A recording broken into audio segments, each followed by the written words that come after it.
முதலாவது பரப்பிலேயே முதலாவது விமானம் வீழ்ந்து நொறுங்கியது விட்டது என்று சொல்லி இப்போது கூறியிருக்கிறார்கள். பின்தளத்தை அவர்கள் தொடர்ச்சியாக பாரிய குண்டுகளால் தாக்கிக் கொண்டிருக்கும் போது இவர்களுக்கு தொடர்ச்சியாக வளங்கள் பாதை இல்லை என்று சொன்னால் இவர்களால் தொடர்ச்சியாக அந்த இடத்தை தக்க வைக்க முடியாது. ஏர் சுப்பீரியாரிட்டி அதாவது வான் மேலாண்மை ரஷ்யாவுடன் தான் இருக்கு.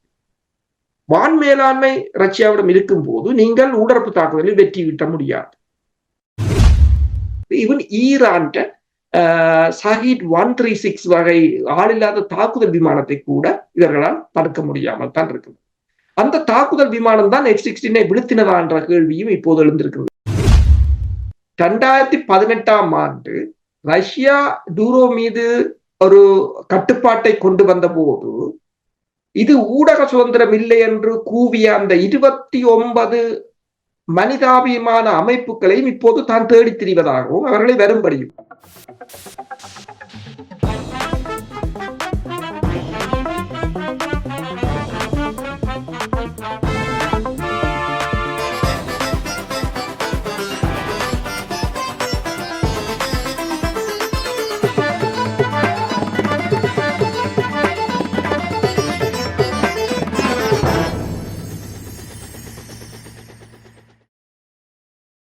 அனைத்துலக உயிரோடை தமிழ் ILC தமிழ் உயிரோடை தமிழில் அரசியல் கலை நிகழ்ச்சியை கேட்டுக்கொண்டிருக்கிறீர்கள். பிரித்தானியாவிலிருந்து போரியல் ஆய்வாளர் அருஸ் அவர்கள் இணைகின்றார். வணக்கம் அருஸ் அவர்களே. வணக்கம் தனாஜானே. அனைத்துலக உயிரோடை தமிழ் உறவுகளுக்கு அன்பு வணக்கம். உங்களுக்கு வணக்கத்தை தெரிவித்துக் கொண்டு இன்றைய அரசியல் கலை நிகழ்ச்சியில் யுக்ரைன் ரஷ்யாவுக்கு இடையிலான போர் தொடர்பான விடயங்களை பார்ப்போம். சில வாரங்களுக்கு முன்னதாக உரையாடும் பொழுது நீங்கள் கூறினீர்கள் யுக்ரைனுக்கு போர் விமானம் F-16 விமானம் கொண்டு வரப்போகின்றார்கள். அந்த விமானம் வந்துவிட்டால் நான் கேட்டேன் உங்களிடம், இந்த போரினுடைய நகர்வுகள், போரினுடைய பாதை ஒரு பாரிய தாக்கத்தை ஏற்படுத்த போகின்றது. யுக்ரைனுடைய தாக்குதலினால் ரஷ்யா பின்வாங்கக்கூடிய ஒரு நிலைமை ஏற்படும். இதனால் இந்த போர் முடிவுக்கு வரலாமோ என்று சிந்திக்க தோன்றியது போல் நான் உங்களிடம் ஒரு கேள்வியை தொடுத்திருந்தேன்.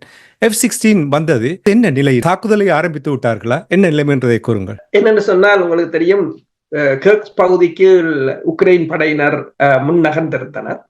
அங்கு ஒரு மிகப்பெரிய தாக்குதல் இடம்பெற்றுக் கொண்டிருக்கின்றது. அது கிட்டத்தட்ட ஆகஸ்ட் 6 முன்னகர் உள்ளுக்கு சென்றவர்கள் கிட்டத்தட்ட ஒரு மாதமாக போகிறது தாக்குதல்கள் இடம்பெற்றுக் கொண்டிருக்கிறது.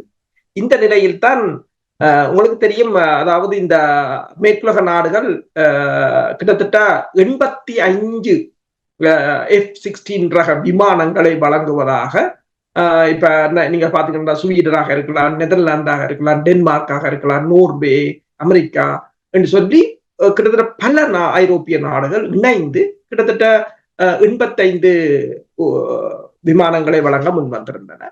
ஆனாலும் வழங்கவில்லை. பயிற்சிகளை கொடுக்கிறார்கள் உக்ரைன் படையினருக்கு என்று கூறி வந்தார்கள். பின்னர் பயிற்சி கொடுக்கப்பட்ட உக்ரைன் தொடர்ச்சியாக அழுத்தத்தை கொடுத்து கொண்டிருந்தது மேற்குலக நாடுகளுக்கு வேண்டும், F-16 வேண்டும் என்று சொல்லியும், ரஷ்யாவை வெல்வது என்று சொன்னால் 185 விமானங்கள் தேவை என்றும், ஆனால் அவர்கள் தாங்கள் 85 முதலில் தருகிறோம் என்று கூறியிருந்தார். அதன் பிற்பாடு இப்ப 3 கிழமைக்கு பின்னர் நீங்கள் பார்க்கலாம், ஜெலன்ஸ்கி அந்த F-16 விமானத்துக்கு முன்னால் நின்று போட்டோ ஷூட் எல்லாம் செய்திருந்தார். அது எங்கு தரித்து நிற்கிறது என்று யாருக்கும் தெரியாது. அது இரகசியமாகத்தான் வைக்கப்பட்டிருந்தது. ஏனென்று சொன்னால் ரஷ்யாவின் ஏவுகணைகளை இவர்களால் தடுக்க முடியாது. அப்ப இலகுவாக அவர்கள் விமானத்தை அந்த தரிப்பிடத்தில் வைத்தே தகர்த்து விடுவார்கள் என்று தெரியும். அப்ப ரொமானியாவில் வைத்திருக்கலாம் அல்லது போலந்தில் வைத்திருக்கலாம் என்று பேச்சுக்கள் எழுந்திருந்தது. ஆனால் அவர்கள் அதனை வைத்திருந்தது போலந்திலும் இல்லை, நெதர்லாந்திலும் இல்லை. 6 விமானங்கள் தான் முதலில் கொடுக்கப்பட்டிருந்தது. அதை உக்ரைனின் அதாவது மேற்கு பகுதியில் இருக்கின்ற ஒரு விமான தளத்தில தான் மறைவாக அதனை வைத்திருந்தார்கள். இந்த நிலையில் தான் ரஷ்யா கடந்த திங்கட்கிழமை ஒரு பாரிய தாக்குதலை உக்ரைன் மீது மேற்கொண்டிருந்தது. கிட்டத்தட்ட 200க்கும் மேற்பட்ட ஏவுகணைகள், பலதரப்பட்ட ஏவுகணைகள், அதில் கின்சால் ஏவுகணையும் பாவிக்கப்பட்டிருந்தது. ஆளில்லாத தாக்குதல் விமானங்கள் என்று பாரிய தாக்குதல், பெருமளவான இடங்கள் தாக்கி அளிக்கப்பட்டிருந்தன. அந்த சமயம் உக்ரைன் ஜெலன்ஸ்கி செவ்வாய்க்கிழமை, திங்கட்கிழமை இது நடைபெற்றது. செவ்வாய்க்கிழமை ஜெலன்ஸ்கி ஒன்றை கூறியிருந்தார், தாங்களது முதலாவது தமது F-16 விமானம் முதலாவது தாக்குதலை ஆரம்பித்திருந்தது. அதாவது இந்த ஏவுகணைகளை F-16 விமானம் மூலம் தாங்கள் சுட்டு வீழ்த்தியதாக கூறினர். ஆனால் உண்மையில் உக்ரைன் பல இடங்களில் ஏவுகணை வீழ்ந்து படித்திருந்தது.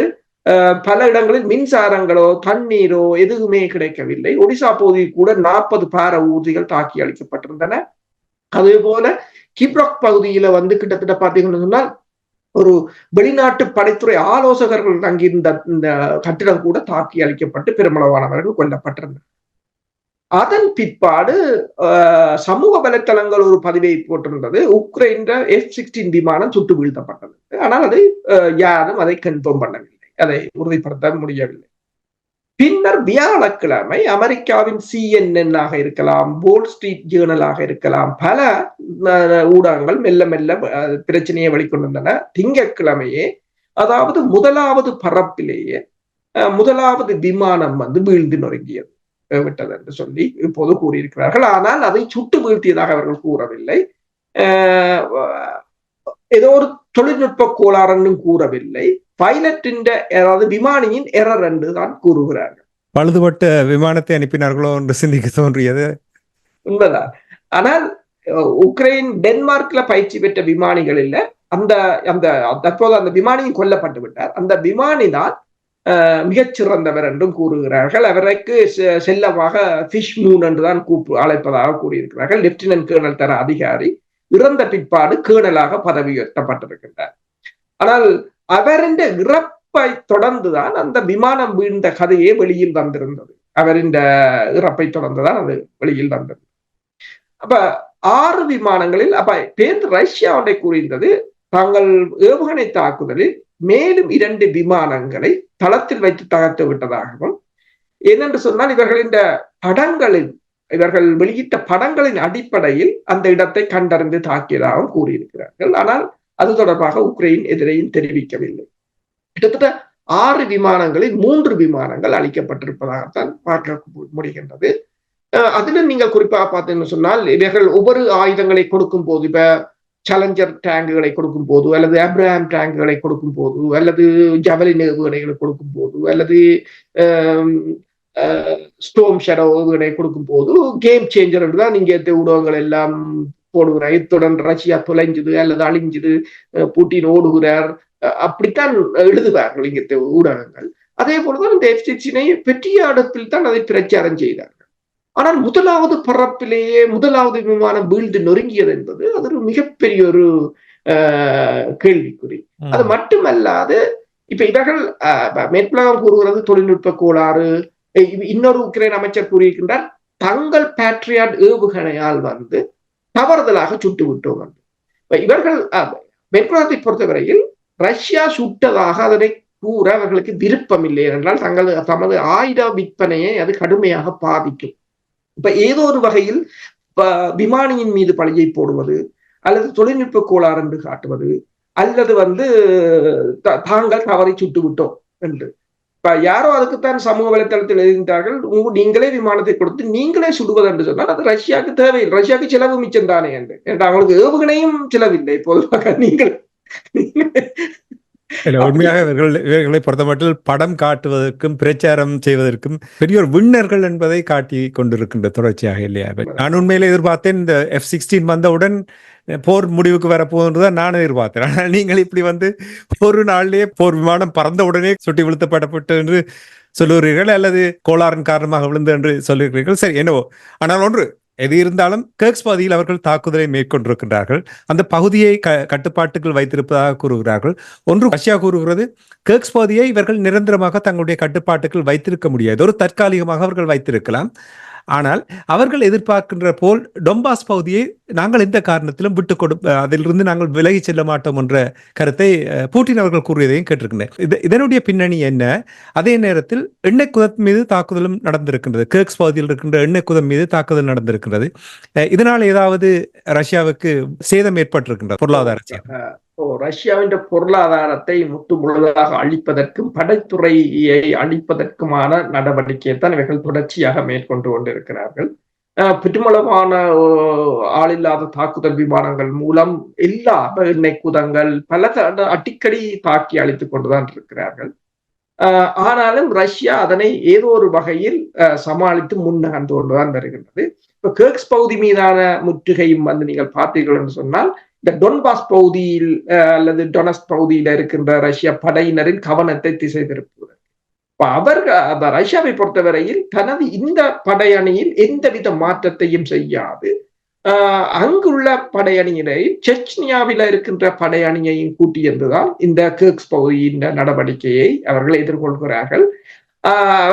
ரஷ்யாவுக்கு தெரியும் இது அதாவது உள்ளுக்கு வர விட்டுட்டு தாங்கள் பின் நகர்ந்துட்டு அடித்தால் இவர்களால் நீண்ட நாளைக்கு அது சப்ளை லைன் இப்ப பின்தளங்கள் இப்ப சுமித் பகுதி தான் அதுக்குரிய பின்தளம்.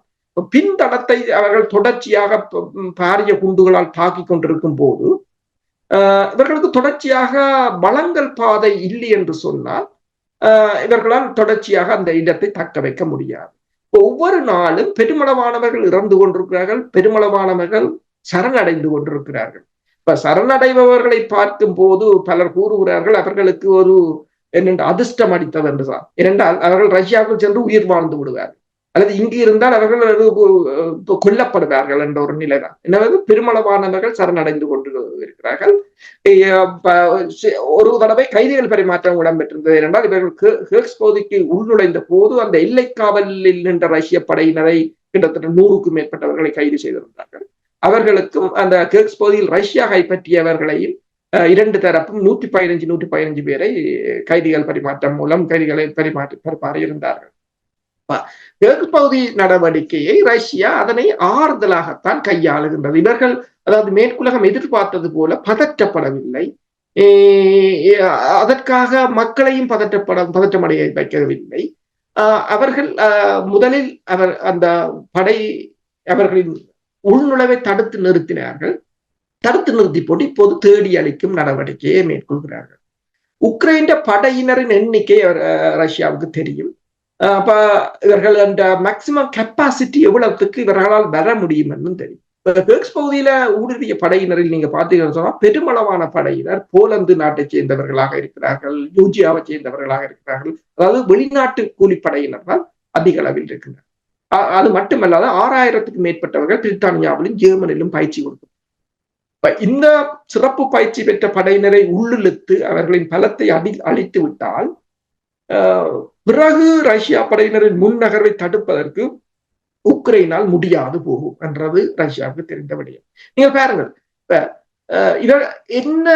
எவ்வாறு இவர்கள் உள்ளுக்கு நுழையலாம் என்ற ஒரு சிக்கல் இருக்கிறேன் என்றால் திங்கட்கிழமை அடித்த 200 ஏவுகணைகள் ஆளில்லாத தாக்குதல் விமானங்கள் இன்னும் உக்ரைன் அத்தனை பகுதிகளிலும் விழுந்து வெடித்துக் கொண்டுதான் இருக்கு. அப்ப இப்படி உக்ரைன் பாதுகாப்பு இல்லாமல் இருக்கும் போது, வான் பாதுகாப்பா இல்லாமல் இருக்கும் போது அங்கு போய் இவர்கள் தாக்குதல் நடத்தி கொண்டிருக்கும் போது இவர்கள பின்தளங்கள் அத்தனையும் அழிக்கப்பட்டு கொண்டு போனால் அங்கு போனவற்ற நிலை என்ன என்ற ஒரு சிக்கல் வரும். ஏனென்றால் இவர்களுக்கு இங்கே நடக்கிற குண்டு வீச்சுகளை அவர்கள் பார்ப்பார்களா அல்லது அங்கு போனவர்களுக்கு சப்ளையை வழங்குவார்கள் என்ற ஒரு நிலை இருக்கின்றது. அதாவது அவர்களுக்கான சப்ளையை தடுக்கும் ஒரு முயற்சியாகத்தான் இப்ப மின்சாரம் கூட இல்லை, பெற்றுமளவான இடங்களில் மின்சாரம் கூட இல்லை.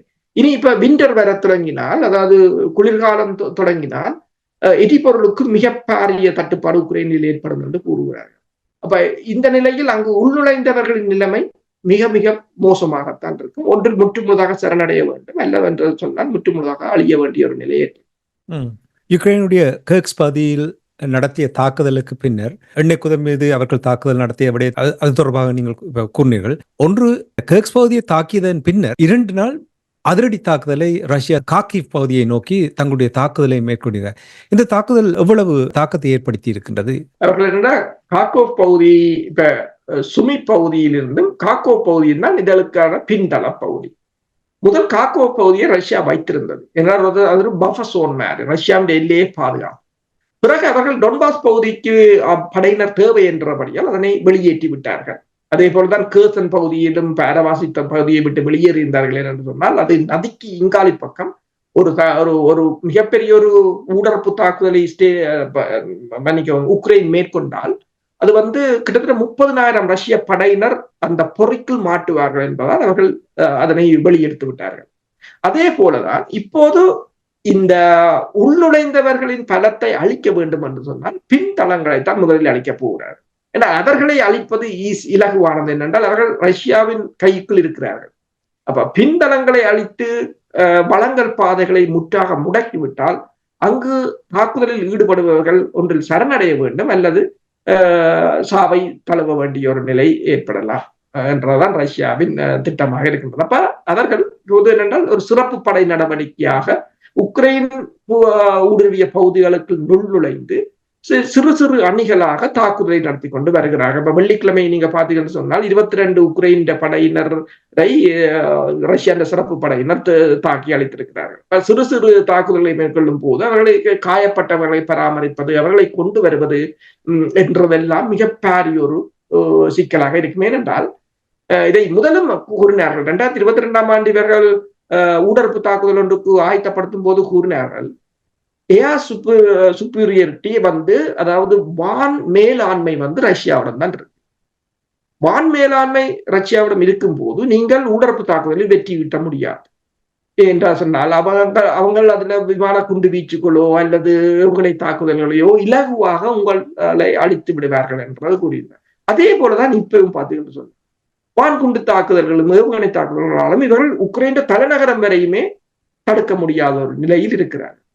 அப்ப இது ஒரு மேற்குலக நாடுகள் இதனை பிரச்சாரத்துக்கு பயன்படுத்தலாமே தவிர களமுனையை பொறுத்தவரையில் இது ஒரு தற்கொலை தாக்குதலாகத்தான் எல்லோரும் பார்க்கிறார். நிச்சயமாக பிரச்சாரத்துக்குத்தான் பயன்படுத்துகிறார் என்றால் இன்று கூட முக்கியமான பிரித்தானியாவில் இருக்கின்ற முக்கியமான நிறுவனம் போட்டிருக்கின்றது, 14 வயது குழந்தை விளையாட்டு மைதானத்தில் இருந்த பொழுது குண்டு விழுந்து இறந்து விட்டது.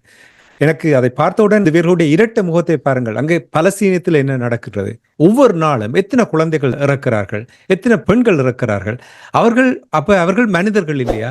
யுக்ரைனியர்கள் மட்டும்தானா மனிதர்களா என்று பாருங்கள். ஒரு அனுதாபம் தேடுவதற்கும் தங்களுக்கு ஆதரவு தேடுவதற்காக தான் இவர்கள் தங்களுடைய பிரச்சாரத்தை செய்கிறார்கள் என்பதை தெளிவாக காட்டுகிறது. இந்த கர்க்ஸ் பகுதி இன்னொரு பிரச்சனை இருக்கின்ற என்றால் அணு உலை அங்கே இருக்கின்றது. அது ஒரு ஆபத்தான நிலையில் இருப்பதாக கூறப்படுகிறது. இது தொடர்பாக உண்மையில் அந்த அணு உலை அடிக்கப்பட்டால் அது பாதிப்பு ஏற்பட்டால் அது மிகப்பெரிய சேதத்தை ரஷ்யாவுக்கு ஏற்படுத்தும். ரஷ்யாவுக்கு என்று கூறுவதை விட ரஷ்ய மக்களுக்கும் அந்த மண்ணுக்கும் ஏற்படுத்தும் என்பதை விட அதன் வெடிப்பு அதிர்வுகள் சேட்டலைட்களை கூட பாதிக்கலாம் என்று கூறியிருக்கிறார்கள் அந்த கதிர்வீச்சுகள். ஆனால் அது வெடிக்குமாக இருந்தால் அதற்கு பிறகு ரஷ்யா தனது அணு ஆயுதங்களை பயன்படுத்துவதை ரஷ்யாவின் முன்னாள் அரசு தலைவரும் கூறியிருக்கின்றார். அதே போல அண்மையில் ரஷ்யாவின் வெளிவார அமைச்சர் லாரோவும் ஒன்றை கூறியிருக்கின்றார், நீங்கள் நெருப்போட விளையாடுறீங்கள், அணு ஆயுதத்தை பயன்படுத்துவதற்கு நாங்கள் எப்பவும் பின்னிக்க போவதில்லை என்பதை கூறியிருக்கிறார். அதே போல இப்ப ஜெர்மன் இருக்கிற அணு உலைக்கு மேலால் அன்றைக்கு அதாவது கடந்த வாரம் ஒரு ஆள் இல்லாத தாக்குதல் விமானம் சென்றதாக கூறியிருக்கிறார்.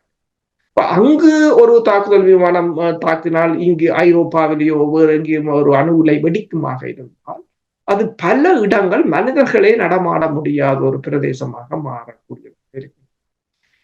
முதலில் அந்த அணு உலைக்கு மீது நடத்தப்பட்ட தாக்குதல் முயற்சியை முறியடித்ததாக ரஷ்யா கூறியிருக்கின்றது. ஆனால் உக்ரைனும் பொறுத்தவரை உக்ரைனுக்கும் அது தெரியும், அது தங்களது கடைசி மூச்சு அதுதான் என்று தெரியும். ஏனென்றால் அதை தாக்கினால் எவர் தாக்கினாலுமோ அதற்கு பிறகு உலகம் ஒரு அமைதியான நிலையில் இருக்காது என்பது தெரிந்த விடயம். கூறும் பொழுது என்னுடைய சிந்தனை ஓட்டத்தில் வந்தது என்னவென்று சொன்னால், பூட்டினை பொறுத்த மட்டில் ஒரு முரட்டு குணம் இருக்கின்றது, பிடிவாத குணம் இருக்கின்றது, நினைத்ததை சாதிப்பார் என்பது மேற்கத்திய ஊடகங்கள் ஆய்வாளர்கள் கூறுவதை நான் கேட்டிருக்கின்றேன். இப்ப கர்க்ஸ் பகுதியில் இருக்கின்ற அணு உலையினுடைய இந்த நிலைமைகளை நீங்கள் கூறும் பொழுது கீவ் பகுதியிலும் அணு மின்சக்தி நிலையம் அங்கே இருக்கின்றது, அது ரஷ்யாவினுடைய கட்டுப்பாட்டில் இருக்கின்றது. அப்படி என்றால் பூட்டின் அவர்கள் தயங்காமல் அந்த அணு மின்சக்தி நிலையத்தையும் தாக்குவார் என்று நீங்கள் நம்புகிறீர்களா? ஜப்ரோசியா நினைக்கிறேன், அங்கு இருக்கிற அந்த அணு மின் நிலையத்தை ரஷ்யா கைப்பற்றி தன் கட்டுப்பாட்டு தான் வைத்திருக்கின்றது. 2022 ஆண்டு போர் ஆரம்பித்த போது அதனை கைப்பற்றி விட்டார்கள். அது ஐரோப்பாவிலேயே மிகப்பெரிய ஒரு ரியாக்டர், 6 ரியாக்டர் இருக்கிறது, மற்றதெல்லாம் 4 ரியாக்டர் தான் இருக்கின்றது, அது 6 ரியாக்டர். அதை இவர்கள் உக்ரைன் மீட்பதற்கு அதன் மீது தாக்குதல் நடத்துவதற்கு கடுமையாக போராடினாலும் ரஷ்யா அதனை விட்டுக் கொடுக்கவில்லை. அதை விட்டு மேலும் 3-4 அணு உலைகள் கிவ் பகுதி, மற்றது லீவ் பகுதி என்று சொல்லி உக்ரைன் வெவ்வேறு இடங்களில் இருக்கின்றது. இப்ப ரஷ்யாவை பொறுத்தவரையில் ரஷ்யா கூறியிருக்கிறது அணு உலையை அவர்கள் இலகுவாக தாக்கலாம். ஏனென்று சொன்னால் நீங்கள் பார்க்கலாம், இந்த கடந்த 26ஆம் தேதி திங்கட்கிழமையே அவங்க அடித்த அத்தனை மிசைல்ஸும் எல்லா இடமும் வீழ்ந்துதான் வெடித்திருக்கின்றது. பேட்ரியாட் ஏவுகணைகளை வைத்திருந்தாலும் சரி, ஜெர்மன் IS ஏவுகணையை வைத்திருந்தாலும் சரி, எந்த ஏவுகணைகளாலும் தடுக்க முடியாமல் தான் இருக்கின்றது. ஈவன் ஈரான் ஷஹீத் 136 வகை ஆளில்லாத தாக்குதல் விமானத்தை கூட இவர்களால் தடுக்க முடியாமல் தான் இருக்கின்றது. அந்த தாக்குதல் விமானம் தான் F-16 வீழ்த்தினதா என்ற கேள்வியும் இப்போது எழுந்திருக்கிறது. ஏனென்றால் உங்களுக்கு தெரியும், 2022 ஆண்டு அக்டோபர் நினைக்கிறேன், உக்ரைன் மிக் 29 விமானத்தை இந்த ஆளில்லாத தாக்குதல் விமானம் அடிச்சு வீழ்த்தி இருந்தது. அவ்வாறான ஒரு நிலையாகத்தான் இருக்கு.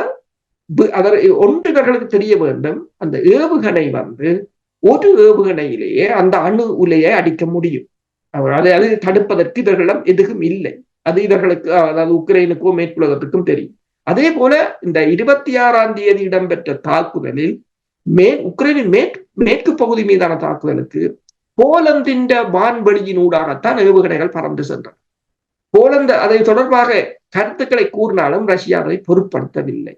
என்னும் போது ரஷ்யா அந்த அடுத்த நிலைக்கு இரண்டால் அவர்களை பொறுத்தவரை அவர்கள் கூறுகிறார்கள் என்றால், எங்கள் மண்ணில வைத்து மேற்குலகம் நீங்கள் ஆயுதத்தை கொடுத்து எங்கள் மண்ணுக்குள் எங்கள் மண்ணில் வைத்து எங்கள் மக்களை படுகொலை செய்கிறீர்கள். அதான் அவர்கள் இப்ப கூறியது. என்று சொல்லும் போது, நீங்கள் போரில் ஆனால் கூறுகிறீர்கள், நீங்கள் போரில் ஈடுபடவில்லை, நாங்கள் நடுநிலைவா இருக்கிறோம். ஆனா எல்லா ஆயுதங்களையும் நீங்கள் தான் கொடுத்து, நீங்களே சேட்டலைட்டால் தகவல்களையும் கொடுத்து, நீங்களே அதை இயக்குவதற்குரிய தொழில்நுட்ப உதவிகளையும் கொடுத்து விட்டு நாங்கள் போரில் பங்கு பெற்றவில்லை என்று கூறுகிறேன். அதன் ஆரம்பத்தில் கூட அவர்கள் யுக்ரைன் எதிர்பார்த்திருந்தது, அதாவது அவர்கள் அமெரிக்கா, பிரித்தானியா போன்ற நாடுகள் கொடுக்கின்ற படைக்கலன்களை ரஷ்யாவுக்குள் பயன்படுத்தலாமா இல்லையா என்று ஒரு பெரிய ஒரு விவாதம் நடந்து கொண்டிருந்த பொழுது நிறைவாக அந்த அனுமதி வழங்கப்பட்டது. இப்ப நீங்கள் கூறும் பொழுது பூட்டின் அவர்கள் கூறுவது சரியாகத்தான் அமைந்திருக்கின்றது. குறிப்பாக கர்க்ஸ் பகுதியில் நேட்டோ படையினுடைய ஈடுபாடு அதிகமாக இருந்த என்ற விடயங்களையும் கூறியிருக்கின்றார்கள். இன்னொன்று, இப்ப மேற்கத்திய நாடுகளுடைய இரட்டை முகம், இரட்டை போக்கு, இவர்களுடைய சர்வாதிகார போக்கை இவையெல்லாம் தெளிவாக தெரிகின்றன என்று நான் சற்று முன்னதாக கூறினேன். அதை இன்னுமொன்று உறுதிப்படுத்துகின்றன என்னவென்றால், அரசோகளே, உங்களுக்கு தெரியும், இந்த சமூக வலைத்தளங்கள் வந்ததும் இவர்களுடைய இரட்டை முகங்களையும் சர்வாதிகார போக்கையும் வெளிப்படுத்தி கொண்டு வருகின்றது. அதில் ஒன்று உங்களுக்கு தெரியும், டெலிகிராம் என்ற ஒரு சமூக வலைத்தளம், அதனுடைய உரிமையாளர் ரஷ்யாவும் மற்றும் பிரான்ஸ் குடியுரிமை கொண்டவர்.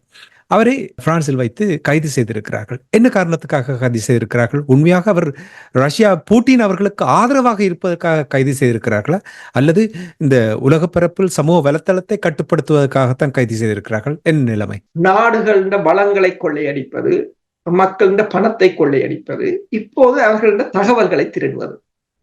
இப்ப லெபனானில் இருக்கின்ற ஒரு ஊடகவியலாளர் கூறியிருக்கின்றார், இந்த ஹனி அதாவது ஹமாஸின் தலைவர் கொல்லப்பட்டதற்கு வாட்ஸ்அப் தான் அந்த தகவலை வழங்கினார். இப்ப பேஸ்புக் முகநூலின் உரிமையாளர் அமெரிக்காவில் தான் இருக்கிறார். அவர் எல்லாம் இன்ஸ்டாகிராமா இருக்கலாம், வாட்ஸ்அப்பாக இருக்கலாம், பேஸ்புக் எல்லாம் CIA-இடம் இருக்கின்றது, அவர் கொடுத்து விடுவார். அதே போலதான் இலோன் மஸ்க், அவரும் எல்லாம் கொடுத்து விடுவார். ஆனால் இவர்களால் கட்டுப்படுத்த முடியாத சில சமூக வலைத்தளங்கள் இருக்கின்றது. உதாரணமாக பார்த்தீங்கன்னா டெலிகிராம். அது ஒரு அண்ணனும் தம்பியும், அதாவது பாவல் டுரோவும் அவருடைய சகோதரரும் இணைந்து உருவாக்கியது தான் 2013ஆம் ஆண்டு என்று நினைக்கிறேன். அதற்கு முதல் தான் உருவாக்கினார்கள். ஆனால் 2013ஆம் ஆண்டு ரஷ்யா கொஞ்சம் கட்டுப்பாடுகளை கொண்டு வந்தது. கட்டுப்பாடுகளை கொண்டு வந்ததும் உங்களுக்கு தெரியும் தானே, இங்க எத்தனையோ மனித உரிமைகள் அமைப்புகள் இருக்கிறார்கள். மனித உரிமை அமைப்புகள் கிட்டத்தட்ட அதைத்தான் இப்போது ரஷ்யாவின் நாடாளுமன்ற பேச்சாளர், ஒரு பெண்மணி, அவன் பேர் தெரியவில்லை, அவர் இப்போது கூறியிருக்கிறார், 2018ஆம் ஆண்டு ரஷ்யா டூரோ மீது ஒரு கட்டுப்பாட்டை கொண்டு வந்த போது இது ஊடக சுதந்திரம் இல்லை என்று கூவிய அந்த 29 மனிதாபிமான அமைப்புகளையும் இப்போது தான் தேடி திரிவதாகவும் அவர்களை வரும்படியும் என்று சொன்னார். இந்த இப்போது பிரான்ஸ் கைது செய்ததற்கு அவர்களை காணவில்லை என்று அப்போது கூவின இந்த 29 அமைப்புகளும், அதுல சில பேர்களை குறிப்பிட்டிருக்கிறார். மனித உரிமைகள் கண்காணிப்பகம், எல்லைகளற்ற ஊடகவியலாளர் அமைப்பு, அம்னஸ்டி இன்டர்நேஷனல், இதுகள் முக்கியமானது. இப்படி 29 அமைப்பின் பேரை பட்டியலிட்டு இருக்கிறாங்க. இவ்வளவு பேரும் 18ஆம் ஆண்டு கூவியவர்கள் இப்போது எங்கு அவர்களை தேடிக்கொண்டு இருக்கிறார்கள், எங்கு ஒரு மூச்சையும் காணவில்லை. போது என்னென்றால் என்கிரிப்டட் இந்த அதாவது டெலிகிராம்ல இருக்கிற தகவல்களை தங்களுக்கு திரட்ட முடியாது, எடுக்க முடியாது இருக்கிறது. அதை எடுக்கும் வரையில் என்னென்று சொன்னால், இப்ப இது உண்மையோ பொய்யோ தெரியவில்லை, கூறுகிறார்கள் என்றால் அந்த டெலிகிராமில் கிட்டத்தட்ட 30 எம்ப்ளாயிஸ் தான் இருக்கணும் என்று சொல்லி, அது மிகவும் சொபிஸ்டிகேட்டட் ஆனது என்று சொல்லி, அது கணக்கு தேவையும் இல்லை, ஆட்கள் தேவையும் இல்லை என்று சொல்லி மிக ஒரு என்று சொல்ல, அது மற்றது அது இந்த மேற்குலகத்துக்கான தகவல்களை அவர்கள் கொடுப்பதும் இல்லை என்று கூறியிருக்கிறார். அப்ப பூட்டின் அசர்பைசானுக்கு போன நேரத்துல அங்கு டூரோ போனதாகவும் பூட்டினை சந்தித்ததாகவும் கூறியிருக்கிறார்கள். ஆனால் அவர் தான் அதை சந்திக்கவில்லை என்று கூறியிருக்கிறார். ஆனால் அங்கிருந்து வரும்போதுதான் விமானம் எரிபொருளுக்காக தரையிறங்கிய போது பிரான்ஸ் காவல்துறையினை கைது செய்திருக்கிறார்கள். கைது செய்து வழக்குகளை போட்டிருக்கிறார்கள். உங்களுக்கு தெரியும், அது வழக்குகளை சட்டவாளர்களே கூறியிருக்கிறார்கள், இந்த வழக்குகளை நம்ப முடியாது என்று சொன்னால் ட்ரக்ஸ் கடத்தினர் என்று சொல்லியும், கடத்தலுக்கு உதவியது என்று சொல்லியும், சிறுவர் துஷ்பிரயோகம் என்று சொல்லி அதுல படங்களை போட்டது என்று பேஸ்புக்கிலும் போடுறாங்களா, ட்விட்டர்லும் போடுறாங்களான்னு அவர்களை கைது செய்ததும் இல்லை, ஒன்றும் செய்ததும் இல்லை என்பது இதெல்லாம் ஒரு சோடிக்கப்பட்ட வழக்குகள். என்னென்றால் எல்லாம் அவர்களின் கைகளுக்கு வர வேண்டும். அதான் அந்த பிரச்சனை. என்னென்று சொன்னால், இப்ப உக்ரைன் தாக்குதலாக இருக்கலாம் அல்லது பாலஸ்தீன போராக இருக்கலாம், அதில் இருக்கிற பல உண்மைத்தன்மைகளை டெலிகிராம் வெளியில கொண்டு வந்தது. இப்ப இஸ்ரேலும் இது தொடர்பாக முறையிட்டு இருக்கின்றது. பல பதிவுகளை இஸ்ரேல் அகற்ற சொல்லி கேட்டதும் அவர் அகற்றவில்லை என்றும் கூறியிருக்கிறார். கிட்டத்தட்ட அதன் வளர்ச்சியும் அபரிதமான வளர்ச்சி. கிட்டத்தட்ட 950 மில்லியன் யூசர்ஸ், கிட்டத்தட்ட 1 பில்லியன் யூசர்ஸ் அது எட்டி இருக்கிறது இப்போது. ஆனால் உங்களுக்கு தெரியும், இந்த கைது செய்யப்பட்ட பிற்பாடு, அதாவது பெஸ்ட் ஆப்ஸ் என்ற வகையில 18வது இடத்துல இருந்தது இப்போது 8வது இடத்துக்கு முன்னகர்ந்திருக்கின்றது. இன்னும் அதன் பாப்புலாரிட்டி அதிகரித்திருக்கின்றது. ஆனால் பிரான்ஸ் இப்போது அவரை வீட்டு காவலில் வைத்தது போல, அதாவது பிரான்ஸை விட்டு வெளியேற இல்லாத மாதிரி ஒரு முடக்கி வைத்திருக்கின்றது. இப்ப இலோன் மஸ்க் கூட கூறியிருக்கின்றார், இது தொடர்பு இதில் அமெரிக்காவின் கையும் இருப்பதாகவும், இது தொடர்பாக வெளிப்படைத்தன்மையாக இருக்க வேண்டும் சொல்லியும். உங்களுக்கு தெரியும், இந்த மேற்குலகத்தின் நாடுகளில் வெளிப்படைத்தன்மை என்றால் அவர்களுக்கு யார் சேவகம் செய்கிறார்கள், அவர்கள் நன்றாக உண்டு உறங்கி தமது வாழ்வை வாழலாம். ஏனைய நாடுகள் அடிமைகளாக இருக்க வேண்டும். அதை எதிர்த்து கேட்பவர்கள் அத்தனை பேரும் பயங்கரவாதிகளாக இருக்கும். ஆக மொத்தத்தில் எல்லாத்தையும் தங்களுடைய கட்டுப்பாட்டுகள் வைத்திருக்க வேண்டும் என்பதை கண்காணிக்க வேண்டும் என்பதுதான் அவர்களுடைய முழு திட்டமாக இருக்கின்றது. அந்த திட்டம் இப்பொழுது மெதுவாக உடைந்து கொண்டு வருகின்றது என்பதை ரஷ்யா, யுக்ரைன், பிரிக்ஸ் போன்ற அமைப்புகளினூடாக இவற்றை வெளிப்படுத்தி கொண்டு வருகின்றது. பொறுத்திருந்து பார்ப்போம் இந்த உலகம் எவ்வாறு மாறிக்கொண்டு வருகின்ற விடயங்களை. இன்றைய அரசியல் கலை நிகழ்ச்சியில் யுக்ரைன், ரஷ்யாவுக்கு இடையிலான போர் தொடர்பான விடயங்களை உயிரோடை தமிழ் உறவுகளுக்கு எடுத்து வந்தமைக்காக அன்பர்கள் சார்பாக நன்றியை கூறிக்கொண்டு மீண்டும் இன்னும் ஒரு அரசியல் கலை நிகழ்ச்சியில் இணைந்திருப்போம். அதுவரைக்கும் நன்றி, வணக்கம் அரசோக்களே. நன்றி.